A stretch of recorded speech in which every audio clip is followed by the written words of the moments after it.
All right, we're on lesson 22 of A Course in Miracles. And if you thought some of the previous lessons were weird, this is maybe one of the strangest.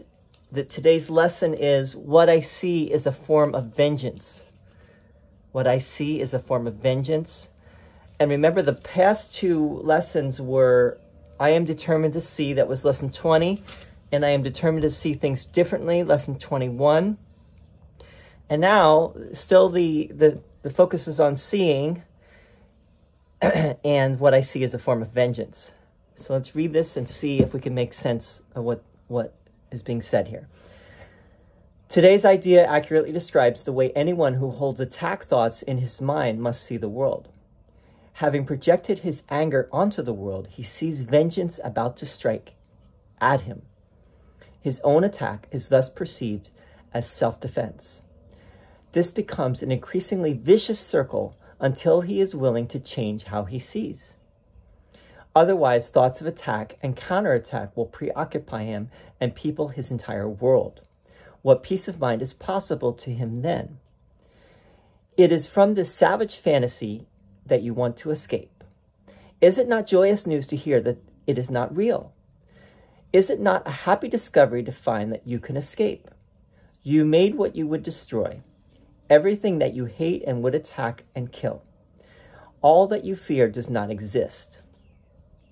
Look at the world about you at least 5 times today for at least a minute each time. As your eyes move slowly from one object to another, from one body to another, say to yourself, I see only the perishable. I see nothing that will last. What I see is not real. What I see is a form of vengeance. At the end of each practice period, ask yourself, is this the world I really want to see? The answer is surely obvious. All right, so attack thoughts. Let's start from the beginning. Today's idea accurately describes the way anyone who holds attack thoughts in his mind must see the world. Now, people that are getting into A Course in Miracles, I think one of the reasons why they get into A Course in Miracles is because it speaks to this very issue, something that we kind of know, but the Course just puts it very clearly, and it leaves no doubt. If you accept the authority of the Course, and the Course speaks with an authority that you can't deny, then it just clinches for you this idea that the world that we see is really based on our own thoughts in our mind. And if we can change the thoughts in our mind, basically the angry and attacking thoughts, the world outside of us will become a different place. And we all know this, right? This is like almost like so obvious that you don't even need to say it. But it does need to be said because we forget. And we do we don't go all the way with this idea. We think that, yeah, some attack thoughts are okay. Some anger is okay. I can be angry at this. I will not get angry at that, but I can get angry at that. And this is aiming at total peace of mind. Having projected his anger onto the world, he sees vengeance about to strike at him. The word vengeance is interesting here. Vengeance is like revenge, like you're going to get someone back. In a sense, we think that we will be, we deserve vengeance upon ourselves because we're sinful, we're guilty.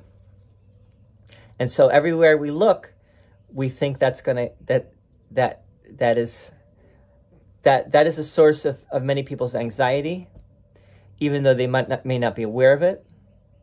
That's a source of a lot of our dis-ease, walking in this world. his own attack is thus perceived as self-defense.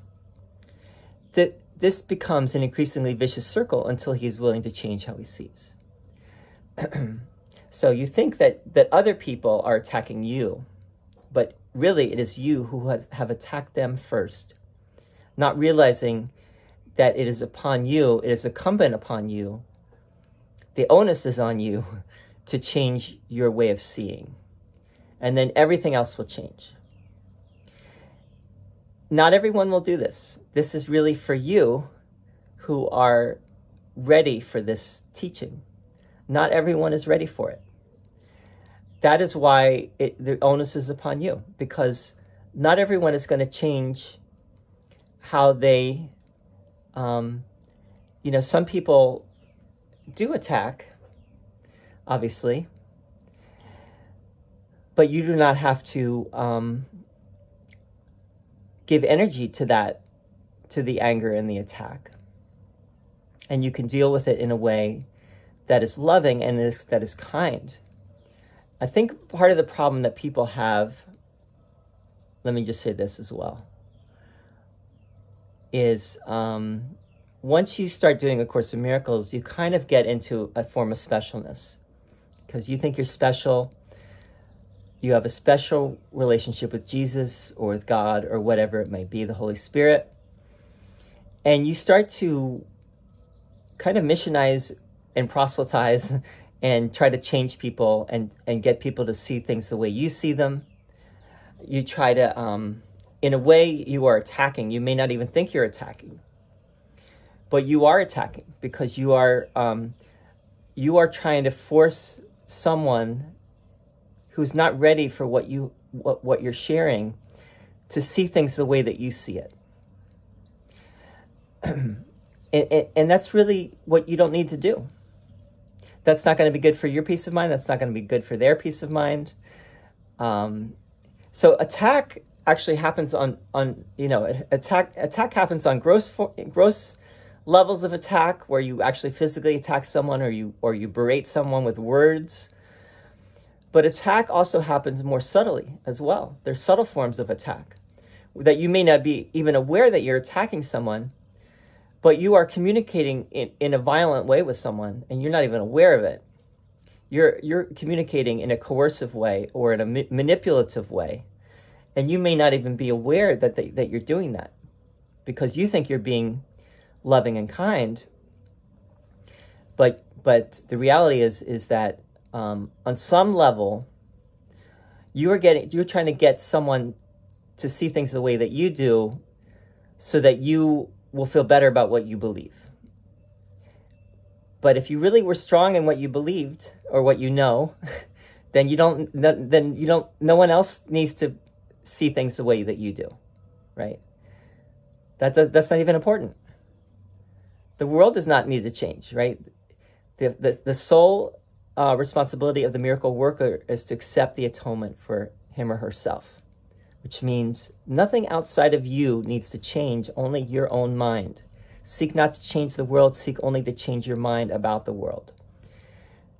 And all else will follow, right? When you change your mind, everything else is going to follow. And if you want to hear something about that, I'm going to read something in the psychotherapy supplement today that is just on that you could be living in a cave and your mind could be fully healed, and you would be having a profound impact upon the world, not even having anything to do with anyone, but just having done that inner work and gotten to that place within yourself that will shift, that will help shift everyone. And that's something that I learned early on in the world of yoga, that's a concept, that's an idea that's in the world of yoga that you don't actually need to get out there and teach and change people's minds and so on. All you need to do is change your own mind. You are the only one that needs to wake up, no one else. But the paradox, in a sense, is that everyone will be helped by your waking up. Well, more about that later. But let's go on. It is from this savage fantasy that you want to escape. Is it not joyous news to hear that it is not real? Is it not a happy discovery to find that you can escape? You made what you would destroy. Everything that you hate and would attack and kill. All that you fear does not exist. So Jesus is using strong words here. He's using the words escape, savage fantasy, escape, and destroy.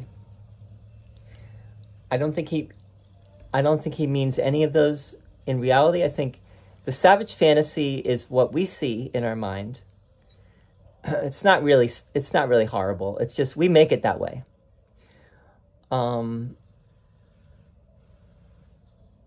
Escape in this sense is not escapism. Escape here is that you can free yourself. You have the power to free yourself. And then what you made what you would destroy. Ultimately, we do not want to destroy the ego. We just want to see the ego for what it is, and it will just dissolve back into the nothingness from which it came. Right? We don't need to kill the ego. We do not need to destroy the ego. We just need to let's just say dissolve the ego. It's a kinder, gentler methodology. Killing the ego is a more extreme.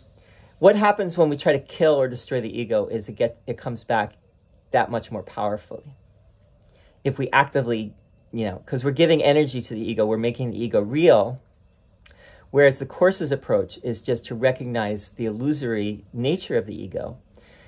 And in recognizing the illusory nature of the ego will just naturally of itself fade into the background. And what will come to the foreground is our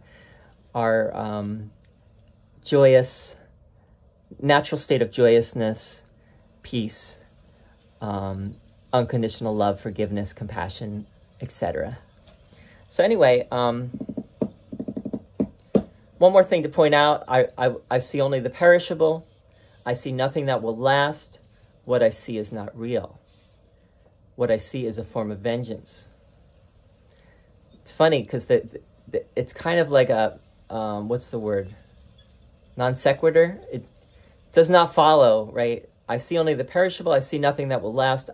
What I see is not real. All those three statements are just saying, when I look outside of myself, I don't see anything real. And then the last line, what I see as a form of vengeance, is like, what? Where did that come from?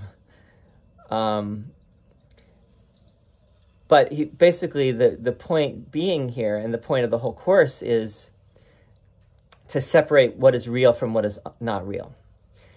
In this case, what is real is kindness, loving kindness, peace, gentleness, etc.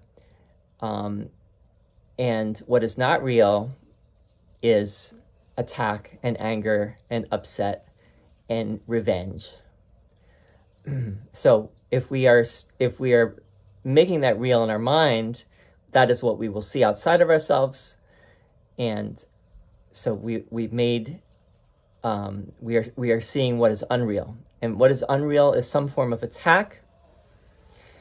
And the words that Jesus is using, for whatever reason, he's using the word vengeance here. And ultimately, we think of God as, from the Old Testament, starting in the Old Testament, God is a wrathful, vengeful God, that God is somehow going to get us. And this is, as Freud pointed out, this is the ego's version of God, right? I don't know if Freud said it exactly, but Freud basically said that we made God in our own image. And the ego, you could say the ego made God in its own image. And it made God sometimes loving, sometimes nice, merciful, and so on. And sometimes vengeful, wrathful, zealous, jealous, etc. So anyway, what I see as a form of vengeance, sit with that one. Tomorrow we're going to do lesson 23. I can escape from the world I see by giving up attack thoughts. And we'll see you there. Thank you for listening. Adios.